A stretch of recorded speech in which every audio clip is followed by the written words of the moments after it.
So one of you guys in the comments asked me a question, and I feel like such a moron never grappling with this topic in the past.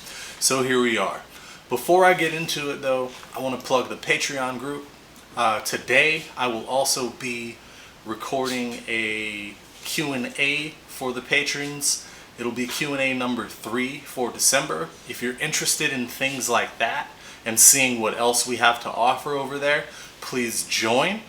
I'd also like to plug the COLLAGE Skateboards YouTube channel and COLLAGE Skateboards in general, which is my brand. We're finishing up a video, and I've been daily posting on the COLLAGE YouTube channel because I just neglected to set one up until about the past 3 weeks. So feel free to subscribe. The Patreon and the COLLAGE Skateboards website and YouTube channel will be posted down below in the description.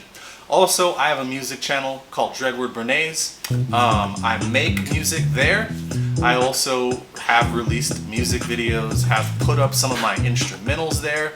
I don't really put up the full songs with vocals there, except for the occasional music video. But if you're into music, and if you have an eclectic taste in music, if you like to see people creating music, you might be interested in my music channel. That'll also be linked below.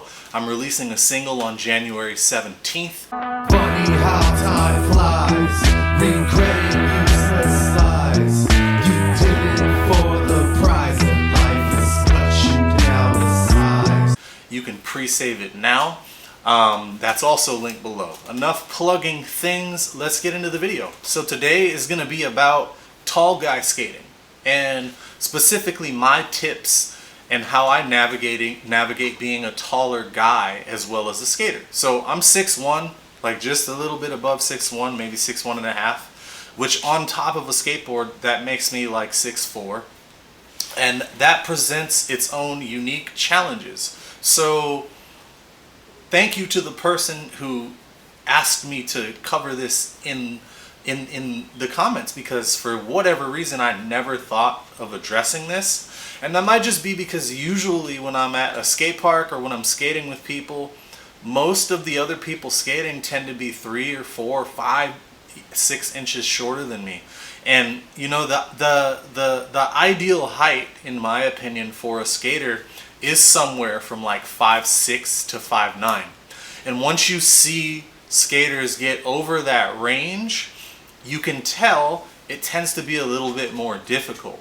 And that even comes to pop, because a lot of you guys think that pop comes because of being tall, but you're not aware that, you know, like Tiago, for instance, who has pop, he's a good 2-3 inches shorter than I am.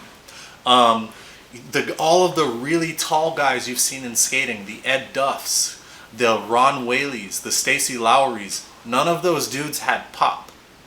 In fact, most of the dudes that are the most famous for having pop, you know, you have people like me who have a lot of pop being over 6 feet. You have people like Tyshawn, but that's not the norm. You usually get people, I think Tiago's around 5'10", something like that.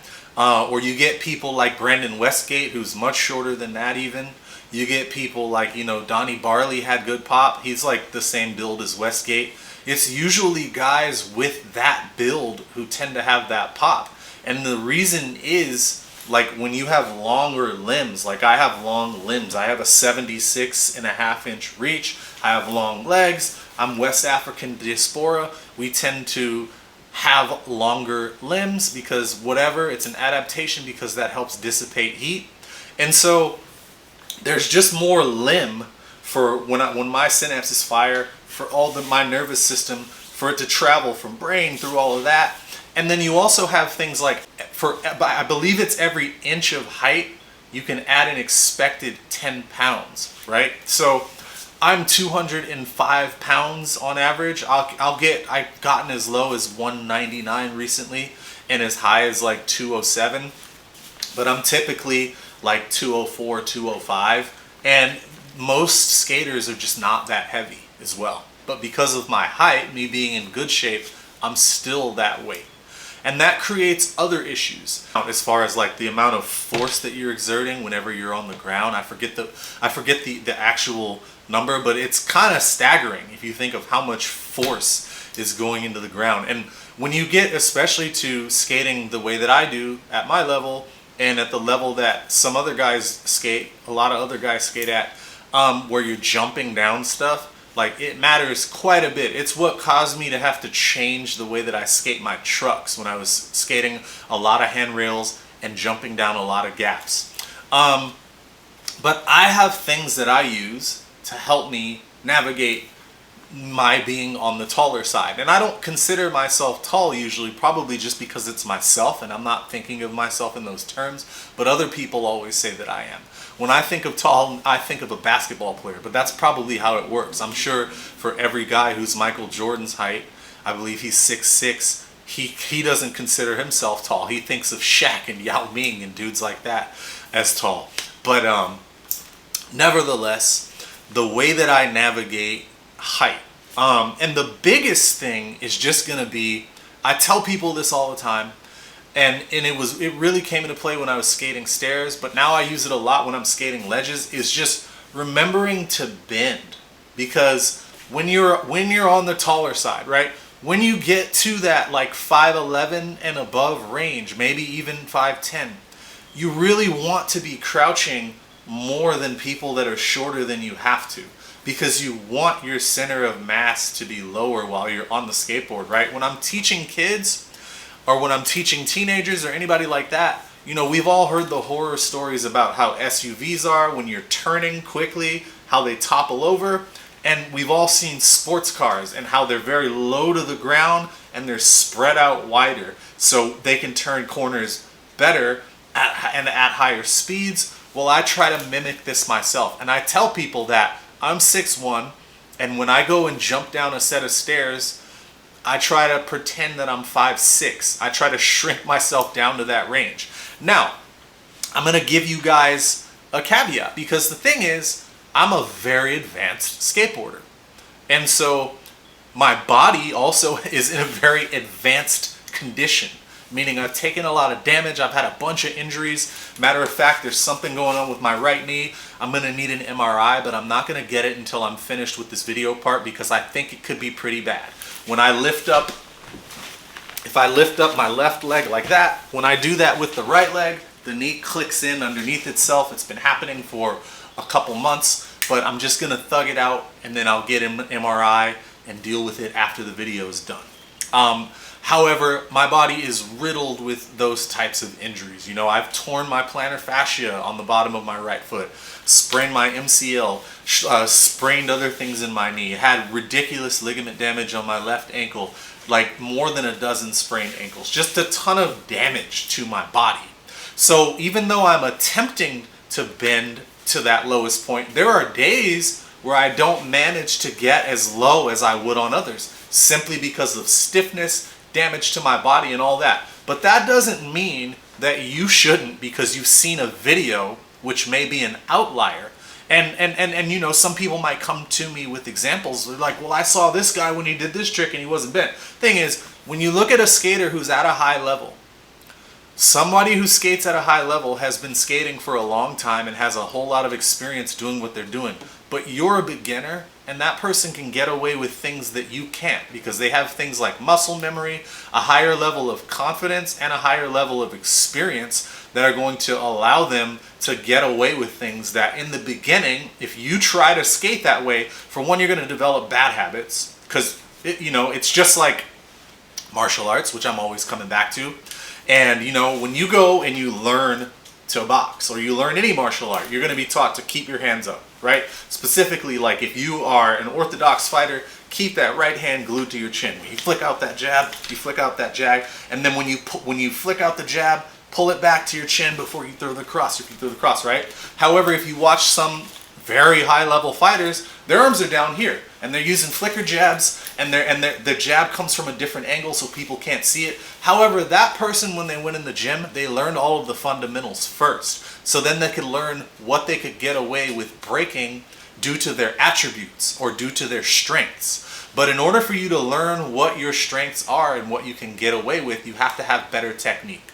And making sure that you crouch down, not only when you pop, but that you don't rise all the way up, so that when you're doing the trick, your legs are straight and you're spread out as much as you can, is a big part of how I mitigate my height. If you watch my videos, if you watch me skating, you'll see that a great deal of the time I'm crouched down quite a bit. And I notice, especially with beginners, usually you can tell how good someone is even by how much they're bending and how much they're using their body.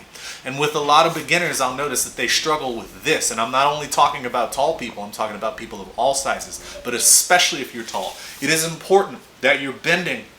And this is also gonna, and it's not only when you're popping, it's not only when you're skating downstairs, this also comes to play when you're skating a handrail. Because the taller you are, the harder it is for you to stay balanced on that rail. And when I was younger, I didn't realize this, and I would stand all the way up and feel wobbly. But as soon as I learned to squat when I popped, pull up a little bit, and then squat back down when I got on the rail, all of a sudden I can sit on the rail. All of a sudden I can kind of have more control over when to come out. I can do things like crook popovers, feeble popovers to both sides. All of that stuff came when I learned to land and get into that squat. I call it the bicycle position all of the time. So that's the first and the most important thing that I do to deal with being taller. Another thing that you can do, and this is going to depend on what obstacle you skate, is tighten your trucks up a little bit. Because most of the time, if you're taller, you're also going to be heavier. So the level of looseness that a short guy can get away with, like the loosest skating guy in skateboarding, right, is probably Daewon Song. And guess what? Daewon's like 5'5", 5'6". He's low to the ground and he's spaced out wide. So he can get away with that. If you're 6 feet tall and you're trying to skate stairs, you can't get away with that. If you're 6 feet tall and you're trying to skate ledges and you don't want to spend an hour trying one nollie flip, nose slide, nollie heel flip out, only to land on your board and wheel bite because of all the force that you're landing with, you're just not going to be able to get away with that if you're skating tech. Now, if you're doing wallies and if you're just scooting around, I'm not talking to you in the first place, obviously. There's a lot of people that don't want to watch it. They're like, this person, and the person they're talking about is like a welcome type skater, like a more of a fringy guy. He's doing pole jams and wallies. It doesn't matter for that type of stuff, right? But for your typical skateboarding trick, for a technical skater, for someone who's skating stairs, right? That's where this is going to come into place. And realistically, that's the only people that are going to be watching my channel to learn how to skate anyway. Because yeah, I'll do a wally or a pole jam here, but that's not my wheelhouse. And there's plenty of other people who you can go and watch for that stuff. But the people who are watching me, I would assume admire the type of skating that I excel at. And for this type of skating, you want to go nollie back heel a set of stairs, you want to go tray flip up a set of stairs, you want to go and flip into a handrail or something like that, this is what's going to work. And I know it's going to work because I've been doing it for 27 years. And you're going to have to tighten your trucks up a bit. Now, I don't advise anyone to skate their trucks tight.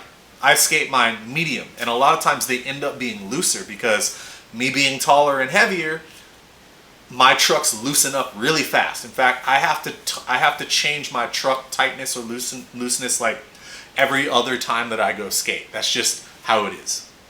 Now, the third and the final thing that I'm going to talk about is your stance.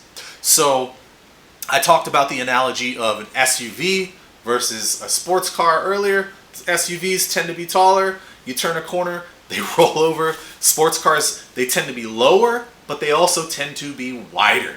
And so for you taller guys, this is the reason that I skate such a long board. This is the reason that my main board is an 8.5, because I actually prefer the 8.38 over everything. However, most 8.38s are just a little bit too short for me. And the ones that we make at Club, they're not too short, but they're shorter than I'd like them to be. I'd like my 8.38 to be almost the exact same length as my 8.5, and that's just rare. Now, we are making some boards like that in the future in 2025, so then I'll be back to skating those 8.38s. But right now, my two setups are an 8.7 and an 8.5, and they're both very long, 32.5 or longer, and they have a longer wheelbase. And for you taller guys, this is going to make it a lot easier for you. When I have a too short board, I've rolled my ankle by landing with my legs too far apart and having my front leg roll off the board. I've also broken more boards because for me to land what should be over the bolts, the board's too short and I end up landing on the nose or tail and breaking my board.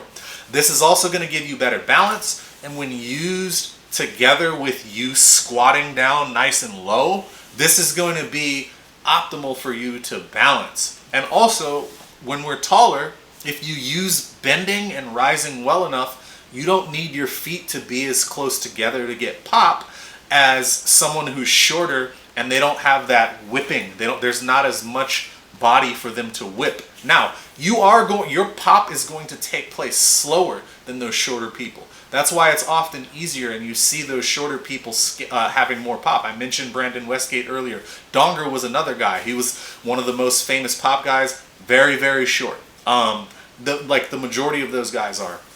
The only taller people that you saw back then that were famous for pop were like Sean Sheffy. He's not quite my height. He's just under my height. But he is a little, I would say he's on the taller side. I think he's about 5'11", something like that. But your taller guys that you saw, they typically weren't known for pop. That's just a misconception that people without the experience have. But those 3 tips are like the main things that I use. So the last one was standing with your stance a little wider, which may require you to get a longer board with a longer wheelbase. And in my case with my foot, it's a 12, probably a 12 and a half, 13 to be honest, but I wear 12s when I skate. I have a long nose and tail as well because I don't feel comfortable without it. The middle thing was your trucks. Have your trucks about medium, right? Maybe a little looser than medium, maybe a little tighter than medium, but you being taller means you're probably going to be heavier. You're going to put more force into the ground. This is going to help you. The other thing is going to be bending your knees, right? Bending your knees nice and low. That's all I have. Thank you guys for watching. All my taller skaters out there, my sympathies are with you. I hope this helps. We're more prone to injury. It looks slower when we're skating on camera because of the relationship between the size of something and how speed is perceived. So yeah, we're just up against it, but it's all good, my tall brothers. I'm with you. Peace. Merry Christmas, everybody. By the way, happy holidays, whatever you support. Hope you're enjoying yourself with your family or with the family you've created and getting some time off of your busy life just to relax, have a good meal, and be thankful for abundance